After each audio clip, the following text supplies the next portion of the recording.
How many billions of dollars do you reckon you've created? I wouldn't even be able to quantify it. Sales can be used for good and it can be used for evil. We've seen plenty of good salespeople and they stop looking at humans as humans and they start looking at them as dollar signs.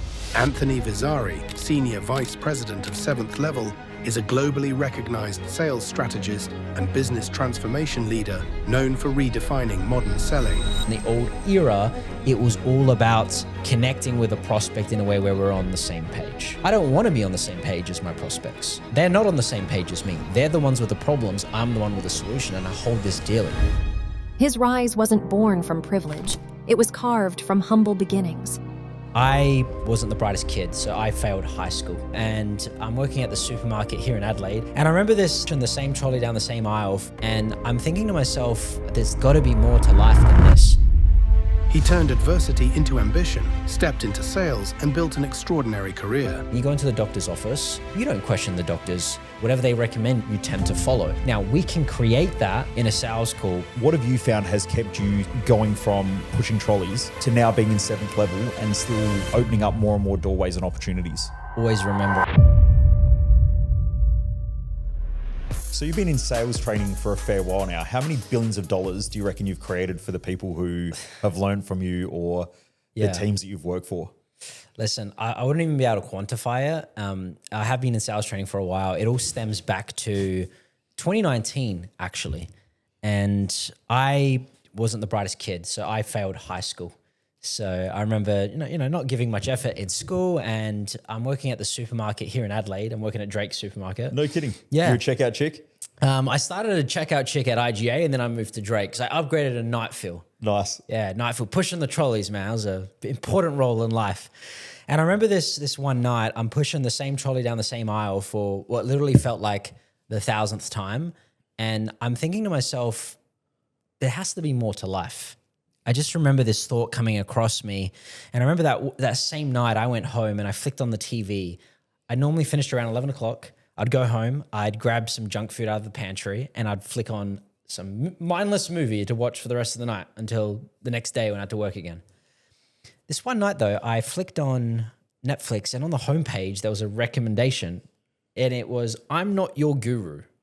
Oh, yeah? It just pulled me in. I didn't know what it was. Just fascinated. Click on it. And I'm seeing this guy stand on a stage influencing like 10,000 people at once in real time.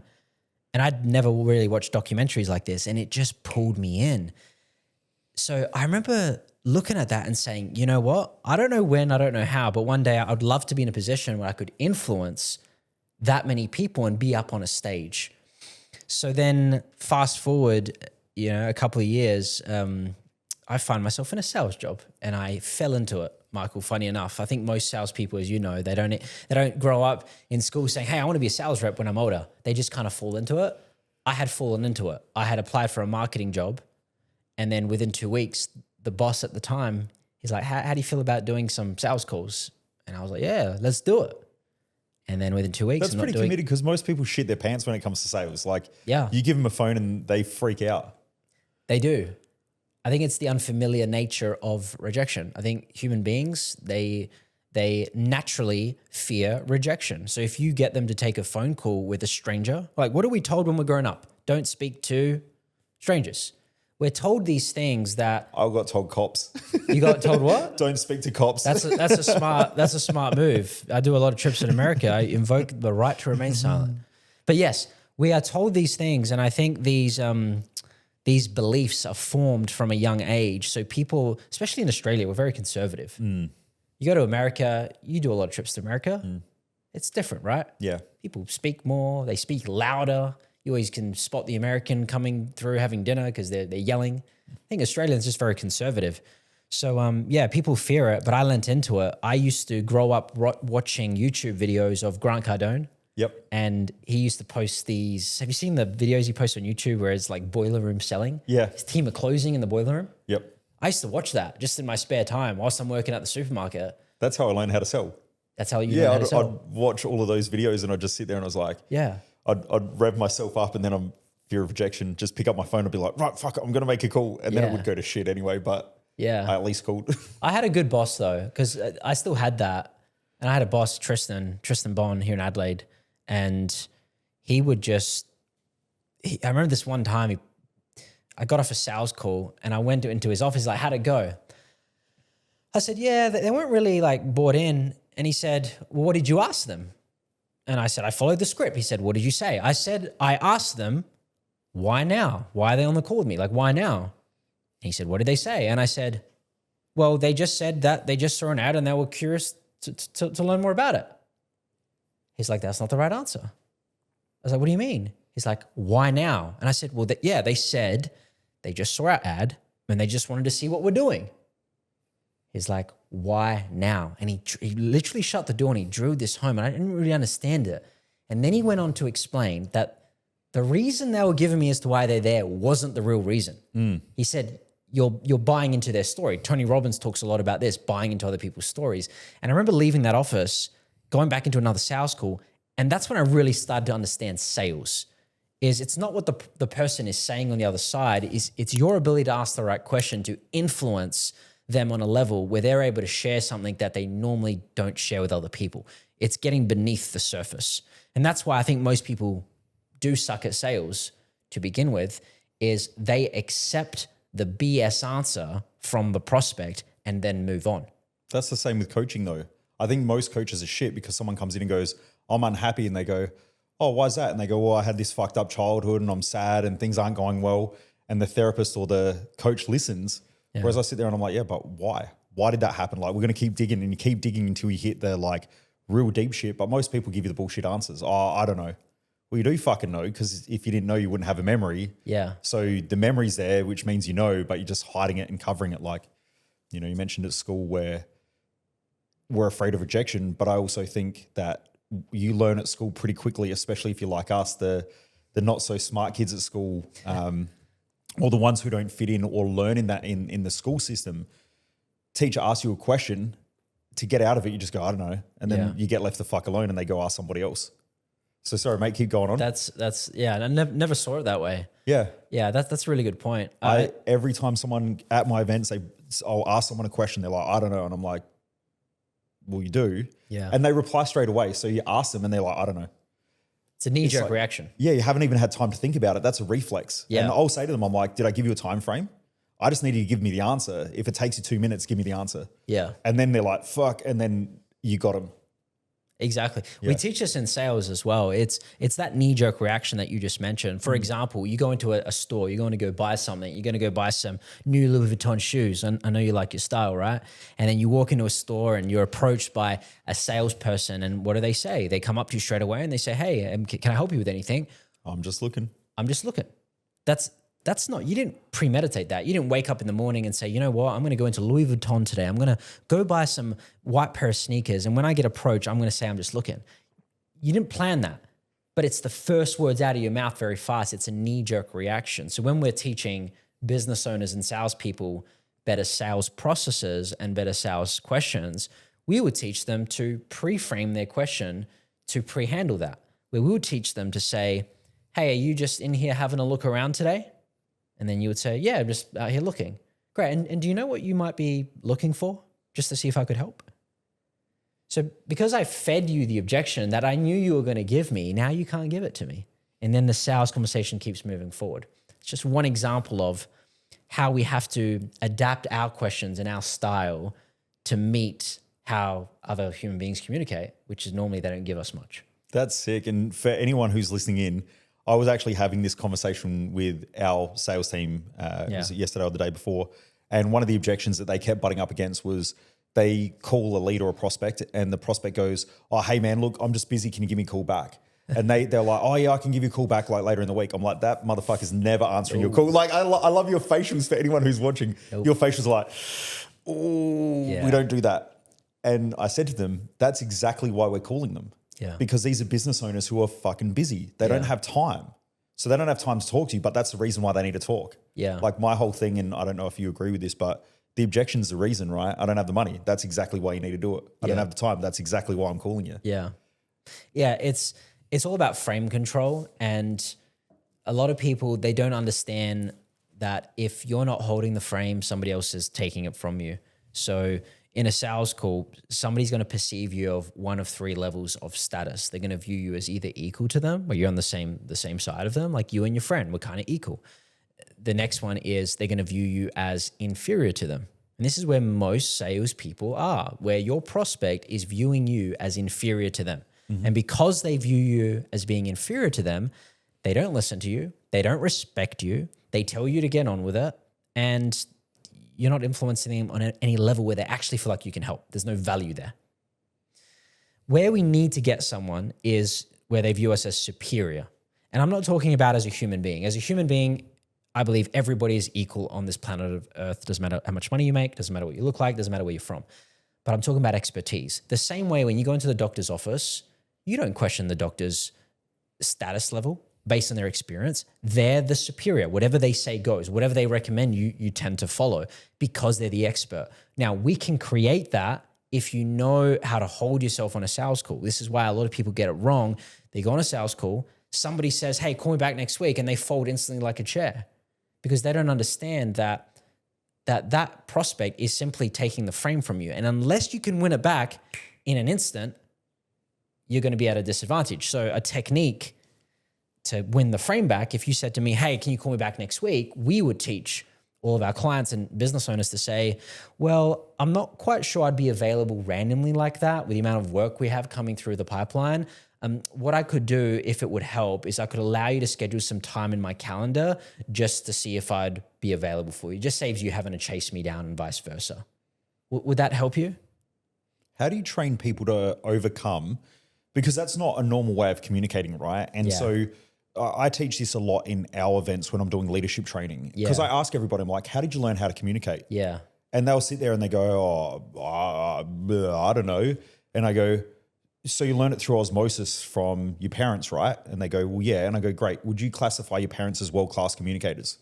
Well, no. So what would you rate them on a scale of 1 to 10? Most people are like, oh, probably pretty shit. And I'm like, well, there you go.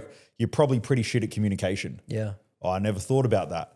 Well, then how are you going to influence your team? How are you going to influence sales and so on? But there's like this in sales. I remember going through that journey where, I'd have to watch all these sales trainings in the morning before I would hop on a call just to build the confidence to pick up the phone. And then I'd, by lunch, I'm like, oh, fuck it. You start freaking out again. And then you watch a couple more videos and you pick up the phone again after lunch and you make a couple more calls. Whereas now I just pick up the phone, I just call. Because I know that I'm going to dominate the call, whatever happens anyway. Right. Like, you're going to hit the ball back and I'm going to hit it back to you. It's belief. It's certainty. So what do you think, how do you train that into your sales team or into these newbies who come through and the way of communicating is that I've got to be the nice person. If we're friends and we'll get along and, we talk about the weather and shit, then, now because we're friends, then I can call you and I'm more likely to get a sale versus like, that's not why people buy. No. How do you out train that out of them and how do you teach them how to communicate differently?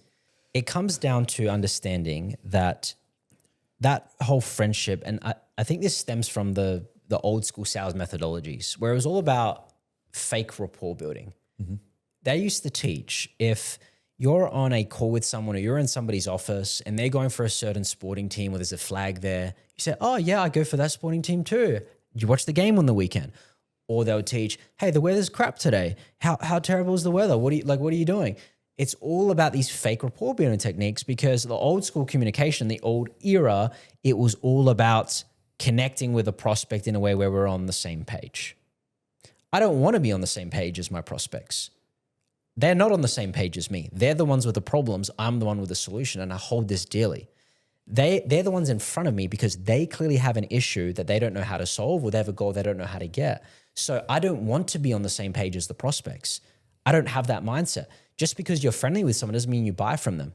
You might be friendly with your cousin, but if your cousin comes to you with the next MLM thing, say, hey, buy this, you're going to buy it from them? I mean, probably not.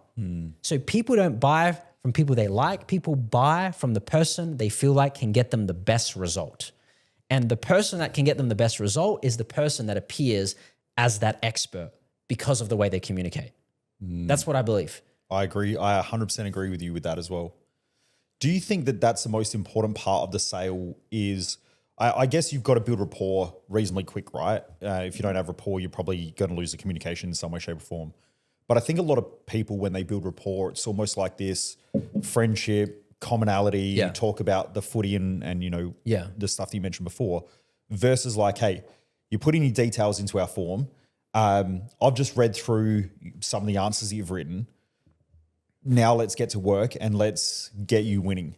You've got some problems.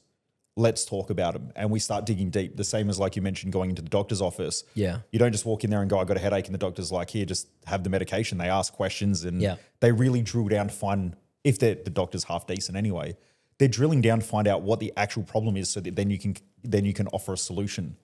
Now, I guess in the sales process, one of the things that I find a lot of coaches do, especially when you get paid for knowledge, is they tend to give away their knowledge because they go, hey, look how much knowledge I have. And then they give the prospect the solution so that the prospect never pays them. Yeah. I only know that because I did that for years where I was like, fuck, why am I'm going out and having all these lunches and I'm not making money? Yeah. And all these people like me and tell me that I'm great, but I'm not making money. Yeah. And then I'd get pissed off. Do you think that the biggest thing that closes sales is that problem awareness stage and digging really deep, not the surface level bullshit?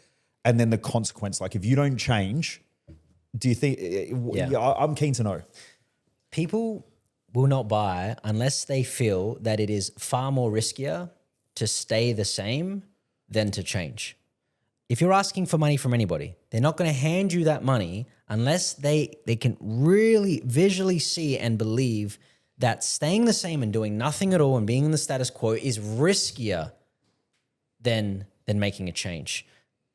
Most people aren't good at sales because they're not able to get the prospects to realize that them staying in their current position is worse for them. So what does the prospect feel? They feel like handing over the money is a riskier move because they haven't understood, well, what happens if you don't do anything about this and nothing changes and your business keeps going the way it is for the next 3, 6, 12 months and you're not earning any profit? Have you considered where that's going to lead you? And are you willing to settle for that? And whose choice is it if you settle for that outcome or not? Like, who does that come down to? Get them to own the responsibility. We know this. Most people abdicate responsibility. They don't own their shit. Whose fault is it? It's the market's fault. It's my team's fault. It's the economy's fault. It's the government's fault. It's the US government's fault. They're blaming everybody except themselves. So when somebody that is skilled can get on a conversation and essentially cut the BS, stop talking about the sports and the weather and get straight to it. Hey, it looks like you reached out about possibly getting some help growing your business. Walk me through what caused you want to reach out in the first place. And they can have a hard conversation with someone and call them out. Then they actually gain respect. I used to sell to some tough niches. I used to sell to private practice owners. Think of your doctors, your dentists, your physical therapists, chiropractors. A lot of money. Most of them have a lot of ego and they don't have a lot of time. And I'll be selling to them. The second niche I sold to were tradies, busy tradie business owners and contractors in the US, Canada, and Australia.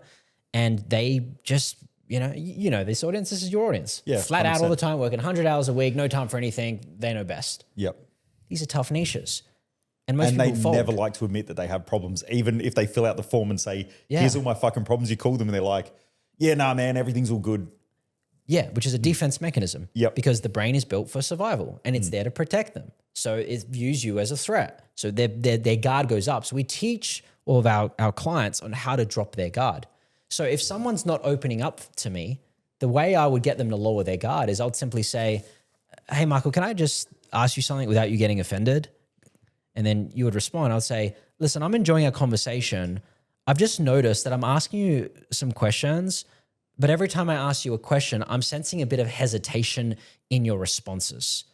Now, I know your intent wasn't to fill out a form, jump on a call with me, and just have a conversation that isn't really relevant about growing your business. So walk me through, like, what's behind the hesitation? Like, help me understand what's going on here. And that's me changing the tune of the conversation, where an average or a subpar sales rep would just take their one-word answers verbatim and then just move forward. I'm not going. I call it the red light, green light method. If I don't like the answer that I get from the prospect, my mind's at red light, means do not move forward. most people are going through red lights. What happens when you go through a red light? You get sideswiped by a semi-trailer. So I keep asking questions until the light turns green. And this is why it's so important not just to follow a script. So many people are out there, they're salespeople, they're just scripted robots. They sound like everybody else, but they don't understand the why behind the questions. When you know the why behind the question, you know when you got what you needed before you can move forward. And what I needed was the response that's going to allow me to move the conversation forward and start to pre-handle objections. There's a quote from Steve Jobs, and it was where this here's what the customers want and this here's where the market's going and all that. And Steve Jobs famously said, customers don't know what they fucking want. I will tell them what they want. And it's such a great quote because I think that's such a sales response or a marketing response, right? Yeah. The truth is most people don't know what they want. Like I literally get on calls and people are like, I want to go from 1 million to 10 million. And you're like, right, what are the obstacles and the barriers? Well, it's going to cost you 30 grand to come to Odyssey. You know, that's our current rate, or 29,997. This is, you know, what's going to happen. These are the steps. And they're like, oh man, I don't know. Like, I just need to think about it. I'm like, hang on, what the fuck are we thinking about here? Like, we've gone through all the pain and shit, but it's almost like that handbrake. And, you know, as you know, there's always ways around it. Like some of them I get across the line, but others are just like, they just dig their heels in and they're like, oh yeah, you know, and they will almost die on their own sword just because they don't really want to deal with it. Yeah. But then I find it really fascinating about how, especially most people want to get results, but most people don't do what it takes to get results because they're afraid or they're scared or they worry about what everyone else thinks. Like, you know, you would see this all the time as well where you get the like, I need to ask my partner. And I'm like, you know, and obviously a frame for that. You probably have better frames for this because it's, you know, what you do full time. But like, I always ask them, you know, so do you run the business or does your wife run the business? Is she a business owner? Well, no, she's not. Okay, so what makes you think that she's going to make the right decision? You know, it's you like leading it. You know, there's those sort of frames, but I just find it really fascinating that a lot of people almost have a self-destructive mechanism where they think they know what they want, but they don't actually know what they want. Yeah. What are your thoughts on that? I think it's so true. I think it really boils down to, I mean, human beings crave leadership and they want to be led. This goes back to tribal communities. If there wasn't a leader of the pack, the whole tribe would you know, get killed. So people crave leadership.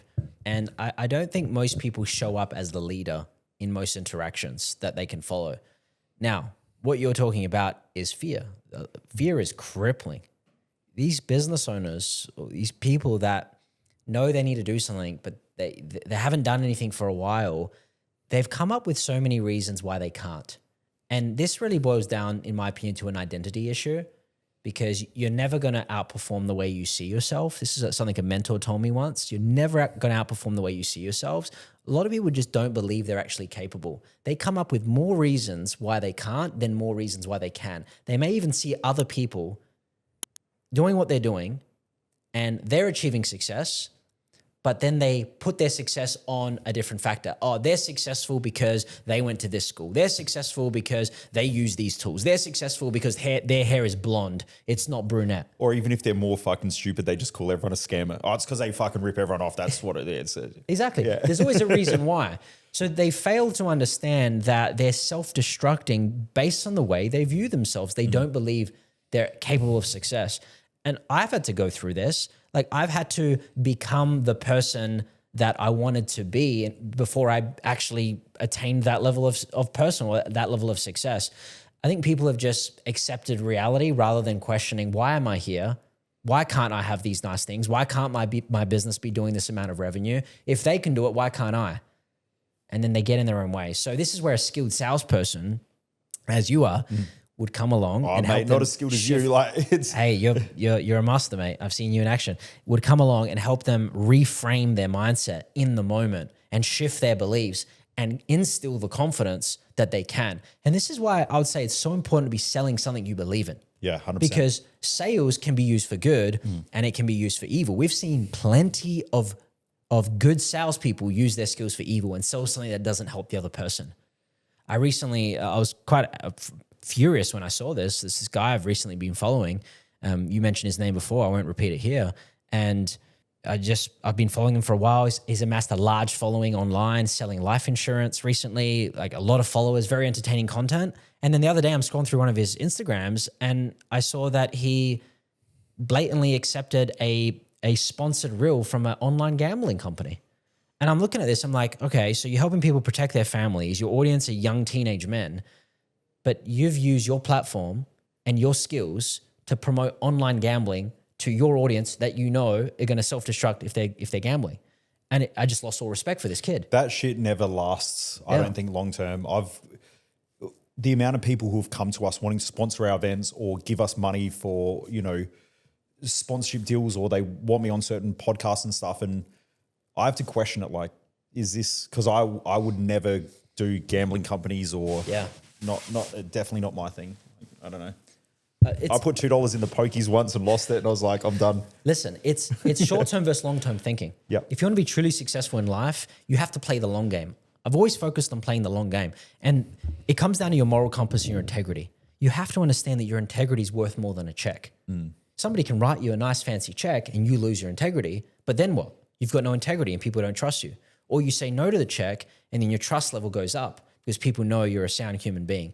So I think if you're going to be successful in business and in sales, you need to have a strong moral compass. And when somebody knocks on the door, because it's going to come, once you start becoming more successful, you've seen it. Yeah. People give you more opportunities. They present you more money, more things that start to question your internal values. I agree. You need to slam that door shut and just stay true to yourself.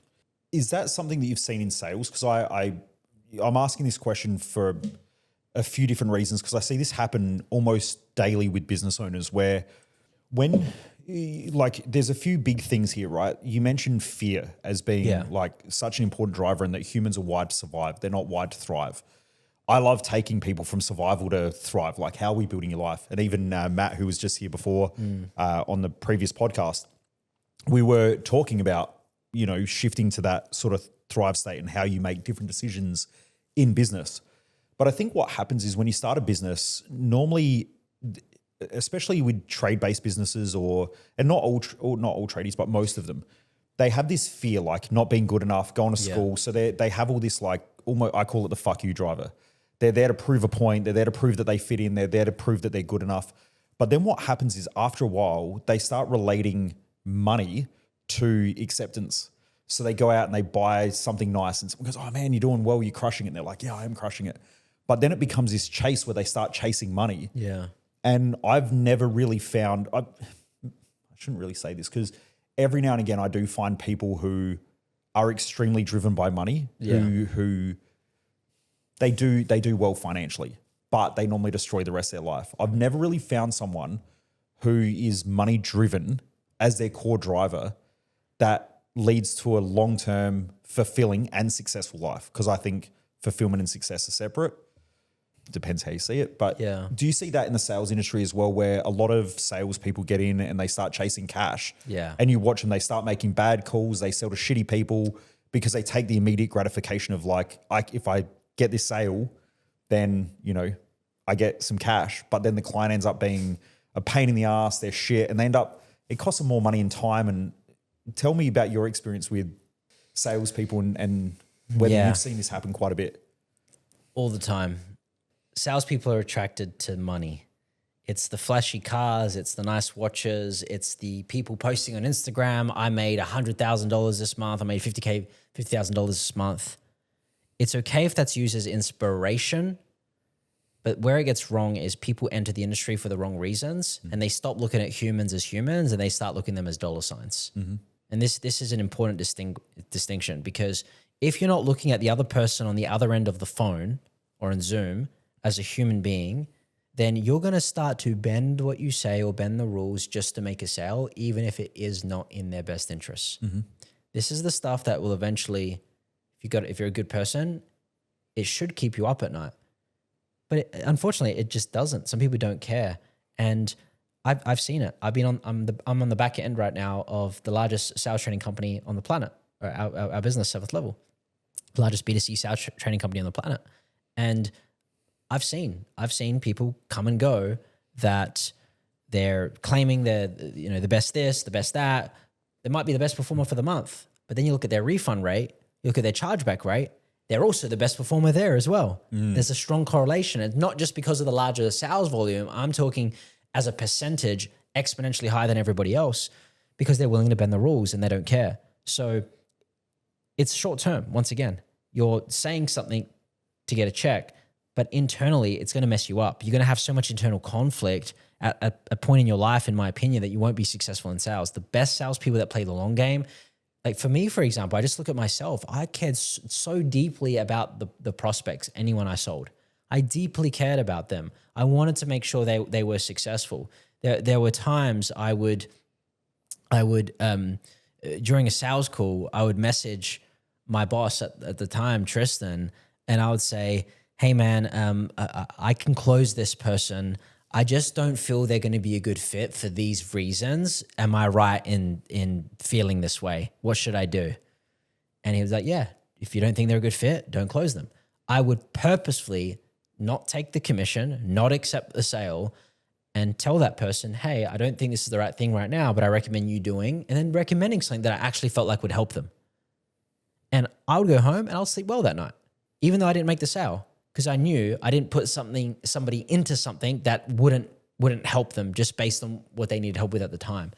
So you said it, the acceptance of the money. If you're just chasing the money, can you be truly successful? No, we know that money isn't everything. I mean, the more money you make, are you generally that happier? I think there was a test done once where they looked at what point, I think maybe you've spoken about this, and it's like past $80,000. What's that test?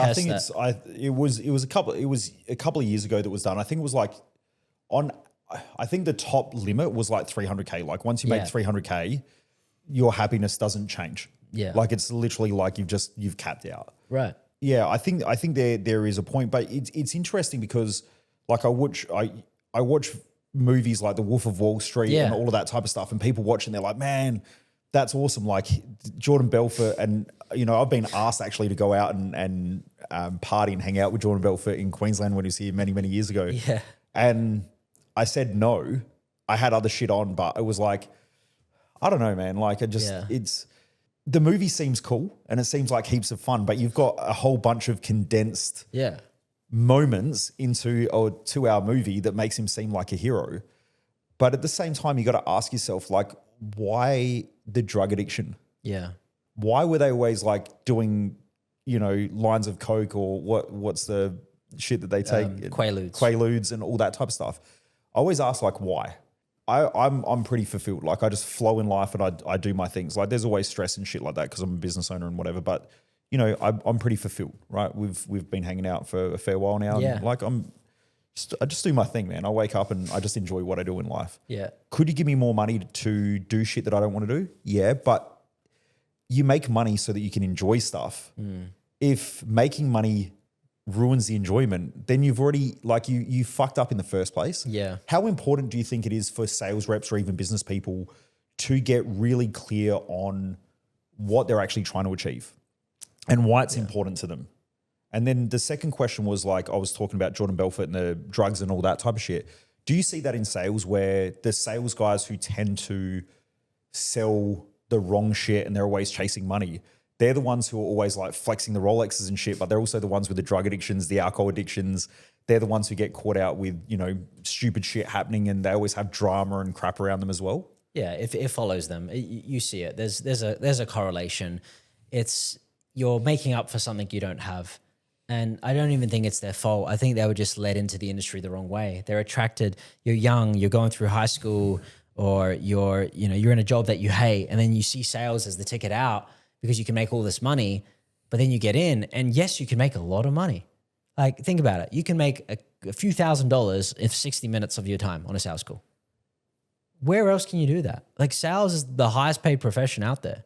So you can get carried away for the wrong reasons. So I think it's important to figure out your purpose. What are your goals? What are your values? Like, writing out, are you in alignment with what you're selling? Are you in alignment with the vision of the company? Are you in alignment with the business that you're selling for? And if the answer is no, like go find something. There's plenty of things out there. There's plenty of people. Everyone's selling something. Go work somewhere where you're going to feel fulfilled inside and you're not just there for the money. How did you find that self-awareness? Because there are a lot of people who both of us work with a lot of people. Yeah. And there's a clear distinction. Like a lot of people say, I don't really have a problem, but you look at them and you're like, your life's fucked. Yeah, yeah. And there's like, there seems to be this disconnect with a fair whack of people around being self-aware enough. And I see this in leadership as well, you know, where people go, you know, my team's all fucking erratic and stupid and shit. And I'm like, have you walked past the mirror and had a look? Like this is just you, brother. Like, yeah. And you know, you have to, in a leadership position or any of that sort of stuff, you have to look in the mirror, and it's confronting. Like, yeah, it's hard. Almost every day I'm looking in the mirror going like, fuck, it's me. It's not fun, but it's the only way to evolve. Where did you develop that self-awareness? Do you think it came from your parents, or do you think it came through life experience, or a mixture of both, or education and learning and personal development? Or I think it's a lot of it is like life experience and then self-developing. I hadn't read my first proper book, my first book until I was, I don't know, like 20 years old, working at the supermarket. I had stumbled in uni at some point. I remember, you know, I failed high school, didn't get let into uni, so I sat some stat tests to get in, got in, started studying marketing, and then the first subject I was learning about was buyer consumer behavior. It's understanding how people buy and what causes them to buy, what causes them not to buy. I remember just being hooked. And then I found this guy online talking about a book called How to Win Friends and Influence People. yeah, sick. First book I ever read. He's talked about it. That day, the next day I went to the university library. I'm like, oh, I don't know if they're going to have this book there. I'd never read a book in my life like that. And I remember stumbling through the university, looking at, and I remember it was crazy. At the bottom shelf, there was this black book. It looked all dusty, like nobody had picked it up in years. And it was How to Win Friends and Influence People. There was no title on it. I just turned the page and it was it. I went home and I read it, I think, in one day. And by then, that was my doorway into the personal development world. And there was this one line in that book that I will never forget. It was, you will make more friends in 2 weeks by being interested in other people than in 2 years by trying to get other people interested in you. And to me, that was the gateway of really starting to understand human psychology and human behavior. So I started diving down personal development. And then you find guys like Tony Robbins, you find guys, Earl Nightingale, Bob Proctor, people like this. And then you start understanding your own thoughts, which you've never even questioned before. Back to your self-awareness. Like, why do I think this? Where does this come from? Where does that belief stem from? It's quite frightening when you start to first confront yourself on this identity that maybe you formed for years and you had no idea where it came from. You just thought that's the way it is. I am this identity. And then when I realized I had the power to change that, I had the power to change my beliefs, I had the power to change my thoughts, my feelings, my actions, you just realize you're always in control, like you said. It's me. You walk past the mirror. It's me. I'm in control. I can change this. So I think people have to wake up to themselves, but they have to go through life and have a moment where like enough is enough and they want to change. For me, it was working in the supermarket saying, no, there's got to be more to life than this. Everyone has a defining moment. It just depends. Are you willing to do something about it, or are you willing to say, you know what, that's just me. And then they form an identity that's just who I am. One of the videos that I'm going to record in the next 24 hours for this podcast is talking about the difference between beliefs and facts, because I find it interesting that there are a lot of science people online who are like, yeah, but science is science, science is facts. And I'm like, well, hang on, let's just question that, because if facts are facts, Albert Einstein, who's one of the greatest scientists, you know, that's debatable, but you know, he's known as one of the greatest scientists, says today's facts are tomorrow's fiction. So are they fact or fiction? And for how long? Because they're always changing, right? Which then means that facts change. And then if you have a look at it, if you speak to, let's say, someone who believes in a religion like a Catholic, and then you put them next to an atheist, and the atheist says, well, I don't believe in God, and the other one says God's real. Well, they both have facts. Yeah. Which facts are real? So then the question is it, and some people might say, yeah, but it's not subjective. But scientists will still disagree on subjective facts. True. So then the question is, are facts important or are the beliefs important? And how well do people change their beliefs based on the evidence that they have versus how many people and what's the percentage of people who reinforce the facts or find the facts to reinforce beliefs. And, you know, we see this every day in sales, right? Where, oh yeah, but it's the economy. Well, how's someone else making shit tons of money in your industry? Oh yeah, but they're different. It's like, you can keep going and pointing out all the facts, but they're not going to change their fucking beliefs until they change their beliefs. Yes. So they're not going to see the facts until they change. Yes. I don't know what your thoughts are about that. Hey, I think you said it really well. People just, they want, the comfort zone is a very comfy place to be. Yeah, the staying mediocre. It's, at least you know, at least I'm in a position I know what it looks like. It's always scary taking that step, drawing that line in the sand. That's a scary thing because why? Change. Human beings are afraid of change. It's really what it boils down to. And the biggest motivator of change is the fear of pain or the fear of future pain.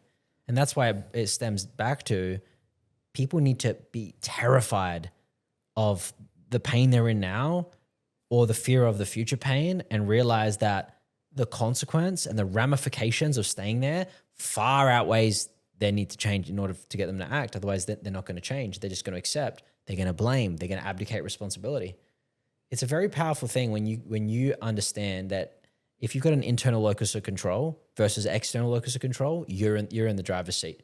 So many people, I think, they just live in life in the passenger seat.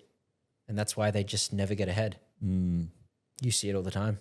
I see it every day. I see it multiple times a day. I think the more you'll see this as well, the more aware you are, the more you see things, I guess, in a way as they are. But most people, as you mentioned, are just, I don't even know if they're just in a flow of how they live. You know, it's just like, I just wake up and I go to work, you know, like we were talking about it before with, you know, a sales call that I heard, and the salesperson was like, oh yeah, you know, it's like almost close to the end of the day. Like, you know, you get to knock off in an hour. And I was like, what the fuck? Like, you don't say that, because that's the shit that average people say. Yeah. And like, again, it gives away that frame control, right? Like, I would never say that to a prospect. I work 100 hours a week. I'd never even say that in general, right? Yeah. But it's just interesting how people, you know, another day, another dollar. Yeah. How's everything going on? You know, same shit, different day. It's like, man, I couldn't live like that. Or maybe I did in the past, but fuck, like now it's just, when people see that, I'm like, man, your life must be dog shit. Yeah. But maybe that's the life that they want. I don't know. I think just most people are running on autopilot. It's just the script they're running. They're just running life, going through the motions. They're running on autopilot. And that's why as salespeople and someone that is aware, it's about interrupting that pattern, because that's just a pattern of behavior. So on a sales call, we would always look to do a pattern interrupt and get someone to kind of interrupt that autopilot script that they're running through their brain, just to get them to realize things are a different way. But I think this can be personal trained. I remember going through, when I was younger, doing some personal self-development in my first sales job. And I remember hearing somebody say, don't take the same route to work every single day, because you're running on autopilot. Has there ever been time in your life where you get to your destination, you drive to every single day and you're like, I don't even remember the drive? It's because you take the same route every single day. You're not even thinking. Or you go through the traffic light and you're like, was that red? Was it? And you're like, you don't even realize that you like what color the light was, because you just autopilot. Yeah, autopilot. So it was from back then, what I started to do was take different routes to work. Normally, if you come out of your street, you turn left on your street to leave the street, turn right on the street. And it's just change your pattern, change your environment, and your brain will start wiring. You know more about this from your background, but your brain just does something powerful, and it starts to create these different pathways and these different possibilities, and you start thinking differently. And I think, yeah, most people are just so comfortable. So comfortable. I love going to the US. Yeah. I mean, I talk about that all the time. It's like you're comfortably uncomfortable, or you're uncomfortably comfortable. Yes. You don't get both. Yes. If you're working your ass off, you probably have a lot of comfort financially, and you get to go on your nice holidays and shit like that, but you worked your ass off for them. Most people I meet are like, oh yeah, you know, I'm reasonably comfortable. And I'm like, no, you're not. You got to go and fucking stay in a caravan for 3 days a year on your holiday, because you can't afford to go on a decent trip that you want to go on. Yeah. I watched my grandparents do it. They never went overseas because they just couldn't afford it, but they were comfortable. Yeah.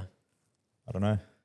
I think you don't get one without the other. Yeah. You just pick the discomfort. I just think you got to put yourself in uncomfortable environments to really breaking the mold. It's one of my mentors, Vin Jang, talks about. It's like, you got to break that mold. Otherwise, you remain still. So if something scares you, like go and do it. I would do this from a young age. I would always try to put myself in uncomfortable positions to the point, like now I'm on stage. Next week, I'm going to the US. I'm going to be speaking on stage in front of 1,000 people in Dallas, Texas. Now, if I look back, like 7 years, 8 years ago, as that kid pushing that trolley down that supermarket, and I went to visit him and say, hey man, you're going to be speaking on stage in front of 1,000 people in 7 years. He's not going to believe that. That wasn't him, because my identity was, I was the night fill assistant. That I gave myself that identity. So until I realized that I can be whatever I want, if I just put myself in the right room, surround myself with the right people, and then grow my expectations upon myself to say, you can do this, I just never would have been there. And even now, it's like I look at it, okay, where am I playing small now? Constantly resetting. Where am I playing small now? You think 1,000 people are big? Why aren't you on a stage in front of 10,000 people? Why aren't you speaking to 100,000 people? You got to stretch it.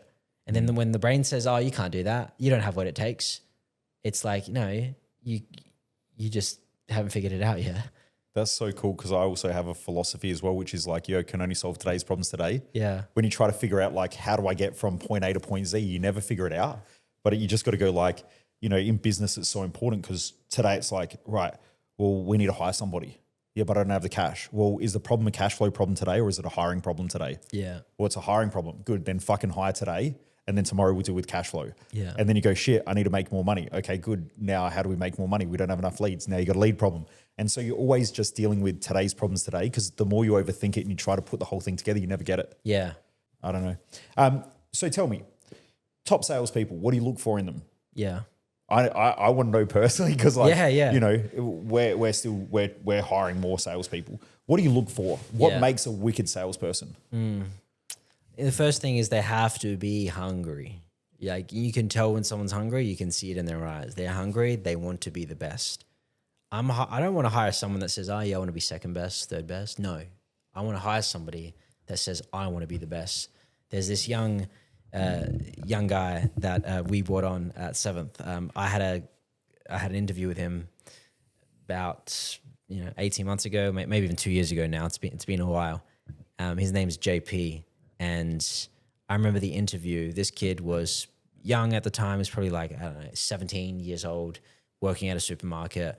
He had been in sales for about 2 months and he was earning about $2,000 commission. So based on his stats, he didn't have the experience coming into an elite level team like 7th level.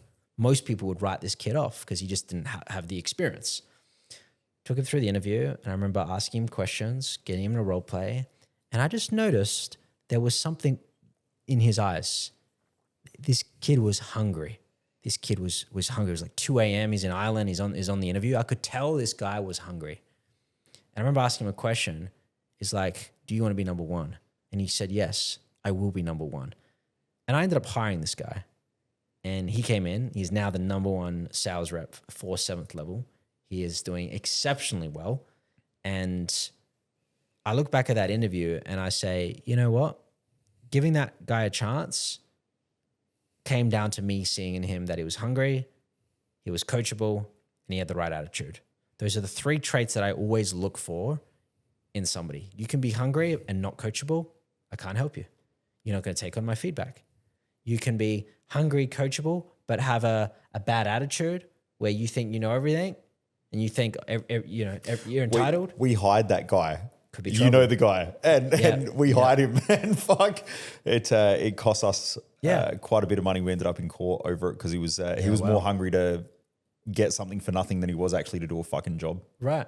Yep. It's just wrong. So you got to be hungry. You got to have a coachable attitude, and you've just got to be at a level where you're going to do whatever it takes.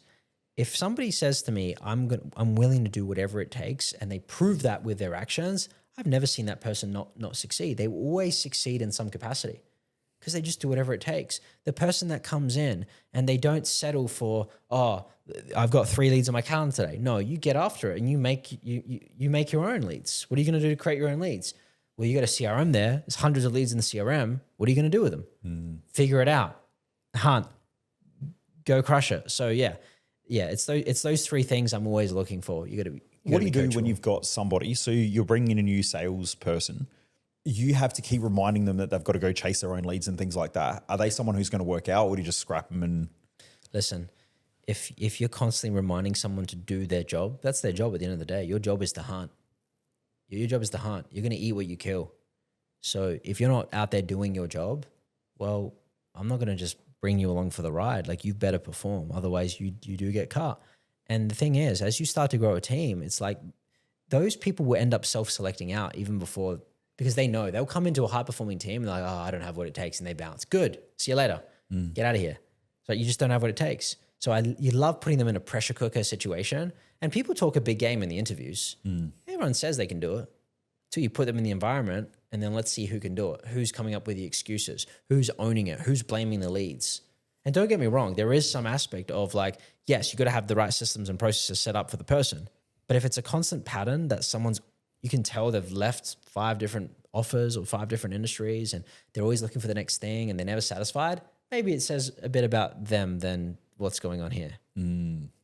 When you're talking about these salespeople, how do you find them? So like, there are a lot of people who come from different industries and then get into sales. Yeah. You know, most people don't just leave school and go into sales, as you mentioned.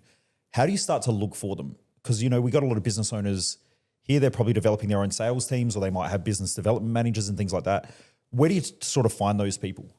There are a variety of ways to find them. If you want the best of the best, you're going to have to poach them. It's just the way the world works. They're already working somewhere. They're already earning good money. They're a good income. You're going to have to poach them. You're going to have to take them from somewhere else and sell them on the reason why they should come over. I mean, that's the first way. The second way is there are plenty of trainings and coaching programs out there these days that are developing people. A smart way I've always found to get in the back door of things is to join a program.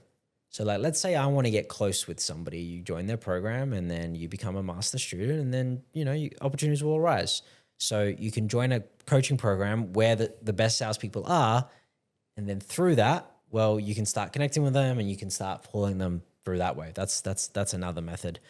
And then depending on the industry, if it's an industry where the sales is quite easy, you just need someone to be able to communicate with customers, well, you can easily transfer someone that's got a transferable skill. So you might get an exceptionally good person at customer service and then teach them a few words if they've got the right skill sets and they're the right avatar for it, and then they can transition into selling as well. Like, this is possible, but you got to put a bit of time and training into them.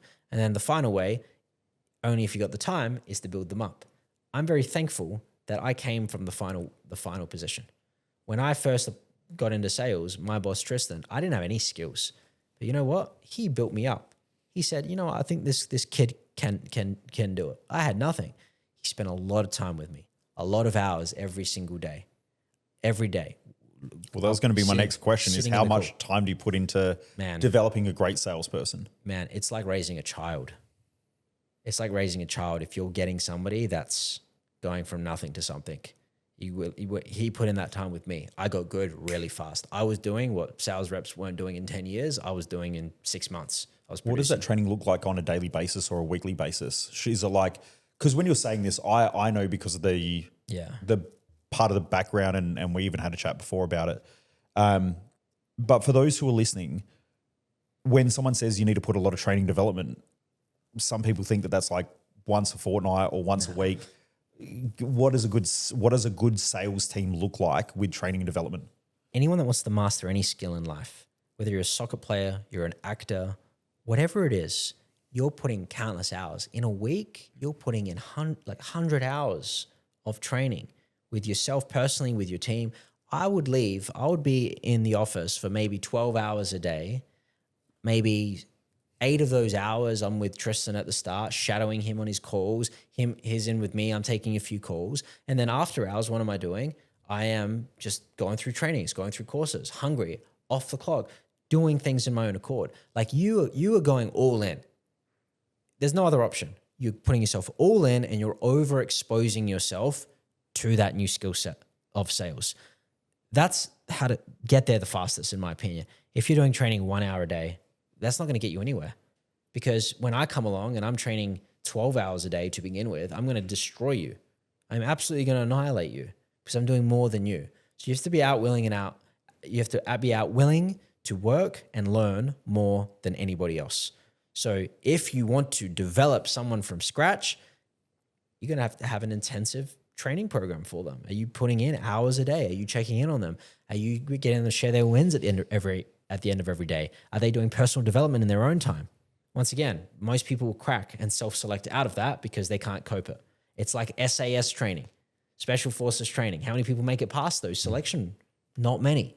That's the level of training I would create in an organization to get the right salespeople coming through. Otherwise, you just get average, and that's it. That's so brilliant, because that's something that from a young age, like I got into personal development around my early 20s, same as you, and I started working at a gym. And I remember some weird reason, I hadn't even heard of mentors and shit, but I was just like, you know what, if I just train with the other personal trainers who are way better than me, like it's cool because I get to learn. I was excited about learning and I was inquisitive and curious. And then like they'd go, hey, do you want to teach class with me? Yeah, I'll teach class. Hey, do you want to work on weekend? Yeah, I'll work on weekends. Hey, do you want to run a boot camp? Yeah, I'll work on. Hey, like what else can I do? Hey, the toilets need cleaning. Fucking I'll do it.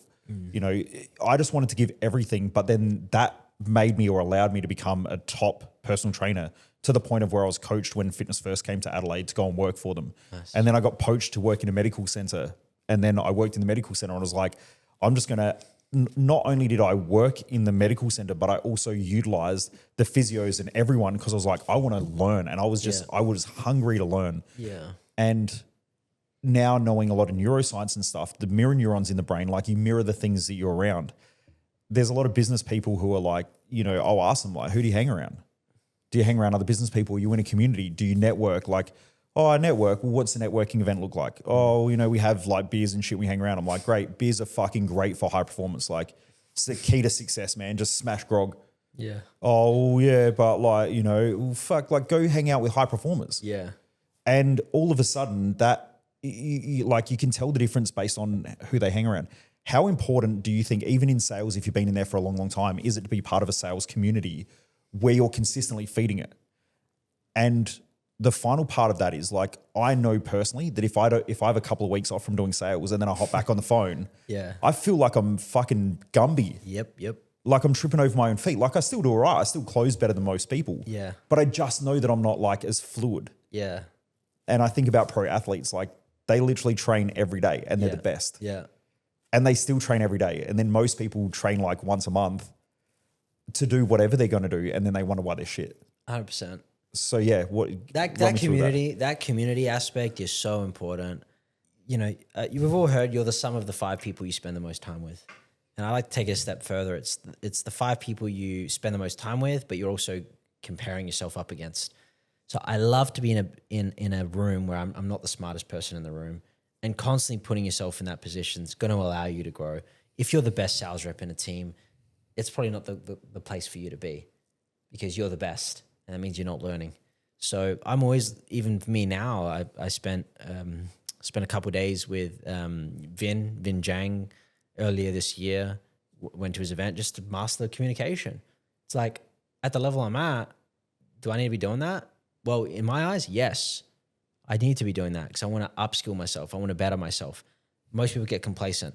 They climb to the top, or they do their first 10K month, their first 100K month. Oh, that's it. I don't have to do anything else. It's like, no, man, you got to keep learning. You got to keep evolving. What's next? Keep adapting. You got to keep on that edge.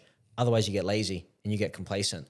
So I think a community, doesn't matter if you're in business, doesn't matter if you're a school teacher, doesn't matter if you like painting, nothing beats that community because otherwise it's isolating.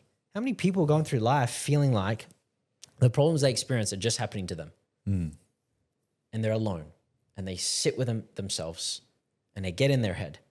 If you can speak to somebody else and they're going through the same thing, that gives you hope that, okay, well, it's not just me, number one. There's other people like this. And then you see other people that have overcome that. It's like, okay, great. Just tell me what to do and I'll do it. That's what the belief. People miss that belief. They just don't think it's possible. I also think that it's super funny because I went through, I remember early on in my business career, I was working with a client who's an investment banker and I'm coaching him. Anyway, we're getting close to like hitting our first million. I was getting pretty stoked or whatever, but we had severe cash flow problems or whatever. And I'm like, fuck, what do we do? Like money's not coming in. And anyway, I'm sitting there and I'm complaining and stuff. And anyway, he just listens. And after about 20 minutes, he looks and he just smiles. And he's got this big cheeky grin. And I was like, the fuck is wrong with this guy? Like, I've just opened my whole soul to this guy, telling him how rooted everything is and how like I feel like everything's about to fall apart. Yeah. And he goes, welcome to business, brother. And he goes, it's not that big a deal. Yeah. And then he tells me this story of like some of the big, deals that he's done and all that stuff and things that have fallen through. And, he's mentioning tens and hundreds of millions of dollars and shit.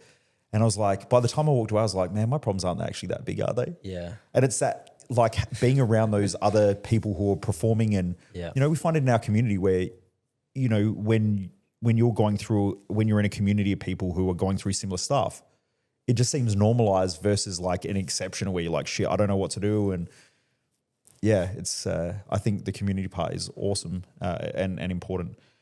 Just finally, before we wrap up, you've gone from being on the phones and doing sales, and then now you're running large events with 7th Level and speaking on stages. And, I think you said you did a webinar with, was it 3,000 people or something the other day? Yeah, we did one the other day, 3,000. The biggest one we had maybe 21,000 registrants. And so, yeah, it's a large scale doing the virtual events. And then we've got an in-person event next week in Texas. So what's made you so successful? Because a lot of salespeople, what I've noticed, and this isn't true for everybody, but it seems to be a common pattern that once salespeople start putting some big runs on the board, they become like cocky and arrogant, and I don't know, they end up destroying a lot of their networks and things like that. What have you found has kept you going from pushing trolleys to now being in 7th Level and still opening up more and more doorways and opportunities?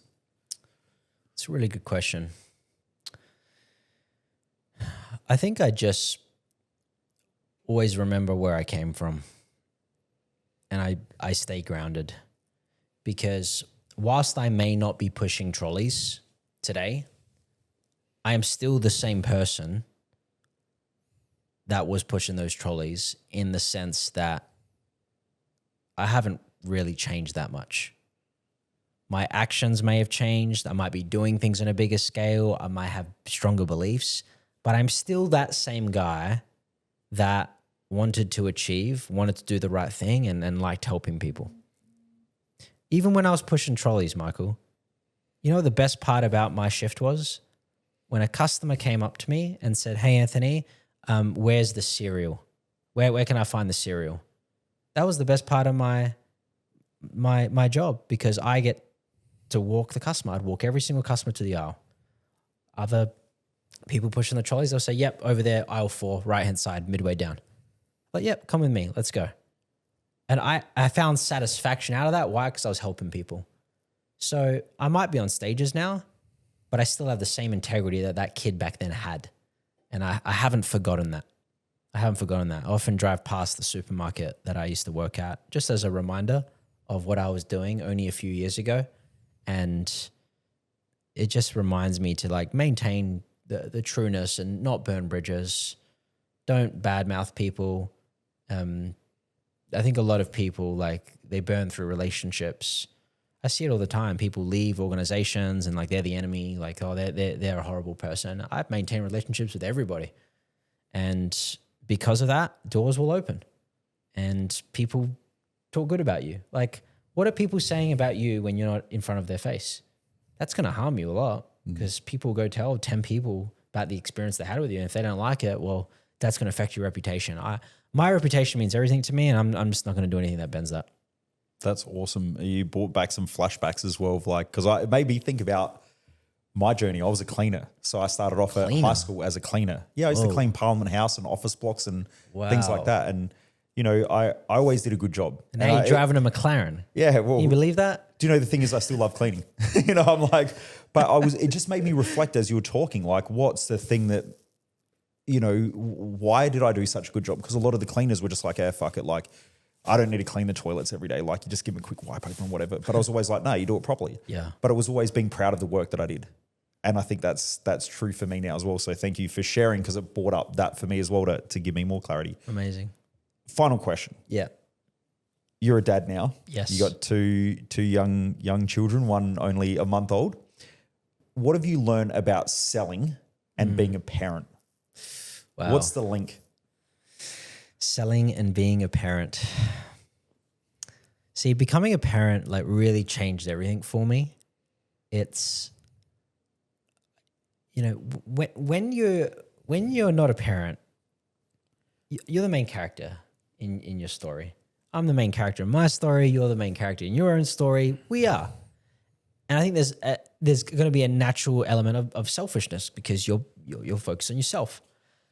Now, the moment I had my first child, which was only like 12 months ago, I think for once in my life, somebody else has actually become the main character in your story. And it's focusing on that other person so intently because if you don't, well, they don't even survive. Like their survival is dependent on you. So for once, first time in my life, it's like someone else was even more important than yourself, which you can't get. And the link to sales with that is back to what I read in How to Win Friends and Influence People. It's if you're going to be a true master of sales and persuasion and influence, your ability to focus on the other person, put yourselves in their shoes, understand what they're feeling, how they're feeling. It's like with your child. Why are they crying? Like put yourself in there. Like what is it? And you can actively go through and diagnose the situation and help somebody get out of their pain the same way you're trying to stop a baby from crying, whether it's they've got a wet nappy, they're hungry, or like, you know, something's going wrong. If you can apply the same approach to the prospect whilst caring about them intently, because you know if they leave and they get off that they're going to be in harm, you can only be successful. That's awesome. Where can people find you? You can find me, just go to my Instagram. So my Instagram's Anthony Vizzari. I'm sure it's going to be linked down below. And yeah, just follow me on Instagram. We post content around sales, communication, especially we're running workshops with 7th Level. Me and Jeremy run workshops quite frequently. We're going to be in Dallas next week. So yeah, just hit me up on Instagram. Shoot me a DM. Say you came from the podcast. I might even send them a resource. Awesome. Thanks so much for coming in. Appreciate you, mate. Thanks, Michael. Pleasure. Most people waste their life, and I just don't want you to be one of them.